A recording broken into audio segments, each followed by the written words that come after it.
Now, I want to turn to someone who has been, I would call it, a foundation member of this gathering here at United Nations World Interfaith Harmony Week since 2011. And he may mention about Indonesia's role in this event.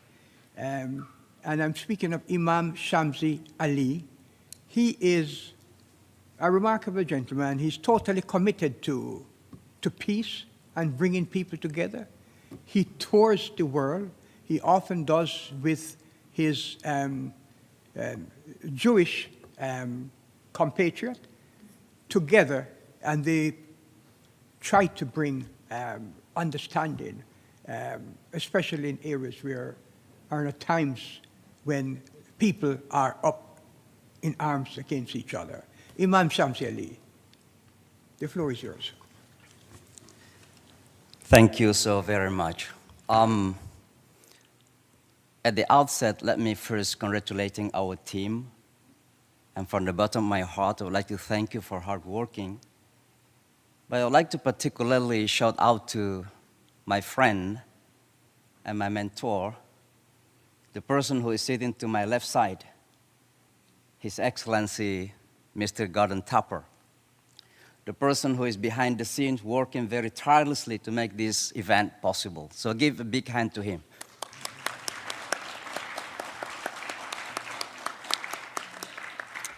Thank you, thank you. Let me begin by reminding ourselves once again, and I don't prepare any written speech here today, that every human being is born with that nature of love and harmony. That is our basic human nature. And the opposite, hatred, is a deviation of that nature.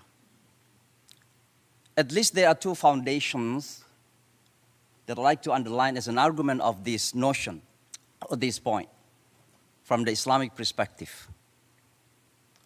Number one, that this universe is viewed in Islam as an interconnected being. This universe is connected, all elements of this universe are connected to each other. An affliction of any harm to any elements of this universe is an affliction of harm to every single of the elements of the universe. But particularly when it comes to our human race, as human beings, according to the Holy Quran, that all of us created from one single soul, min nafsin wahida in the language of the Quran. Now it does mean that every single human being is actually connected to each other. And for that particular reason, in the Torah and also in the Quran is mentioned that killing one human is in fact killing all humanity, because we are connected to each other. We are all created from one single soul. That one single soul, my friends, is known today in our traditions as spirituality. We call in Arabic as ruh. That spirituality is the real identity of ours as human beings. It is not skin colors. We are not identified as skin colors. It's not race or ethnicity. It is spirituality. So what is human? Who are the human beings? They are spiritual beings in a physical body. When we die, our physicality returns to its origin, that is the earth. But our soul is going up to the heaven. And that is the real of our identity. So my point here, and this is the first argument, that is our nature. We are all unified and united. And that is our nature to love one another. Loving others is not others, is loving ourselves. This is the first argument.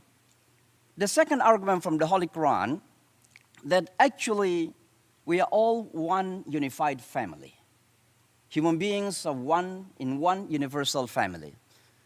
In chapter number 49, verse number 13 of the Quran, it says, "O mankind, we created you from a male and a female, and we made you into many, many nations and tribes, so that you get to know one another." Now, this verse of the Holy Quran is very essential when we talk about peace and love. Number one, it acknowledges the universality of human family. But within that human family, there are diverse members. So you have African, Europeans, white, black, browns, Muslim, Hindus, Buddhists, Jews, and others. This diversity is a blessing. But I must say, it is a very deeply challenging blessing. Because of this diversity, people are fighting each other. So what we have to do, the Holy Quran gives a solution. This is called ta'aruf, managing. We need to manage our diversity. So how to manage? There are 5 levels. Number 1, knowing one another. Knowing one another. But it is not enough to know where are you coming from, what's your name, what language you speak, what food you like, chapati or curry or what. It's not. We have to go beyond that, and that is building an understanding and respect. Someone mentioned earlier, I think Mr. Gordon mentioned, that we may disagree, agree to disagree, but without being disagreeable. That is an understanding. But beyond an understanding, we must build respect, compassion, and love. And even beyond love and compassion, we must build partnership. And even beyond partnership, we must build a sense of willingness to defend one another. Do you know why?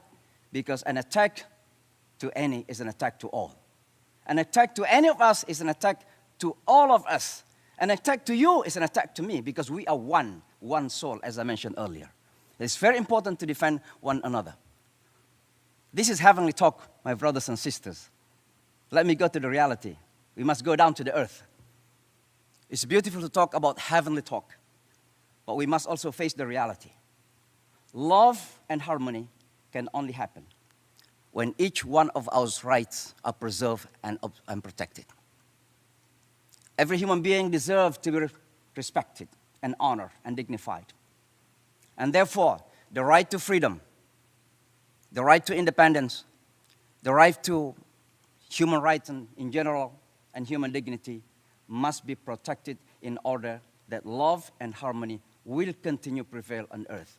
Otherwise, deviation happens. Why people are so angry? Why people are committing evils around? Because most of the time, here at the United Nations, you talk about human rights, but in fact, right for certain people only. We need humans' right for all humans. That's what we need. Thank you so very much.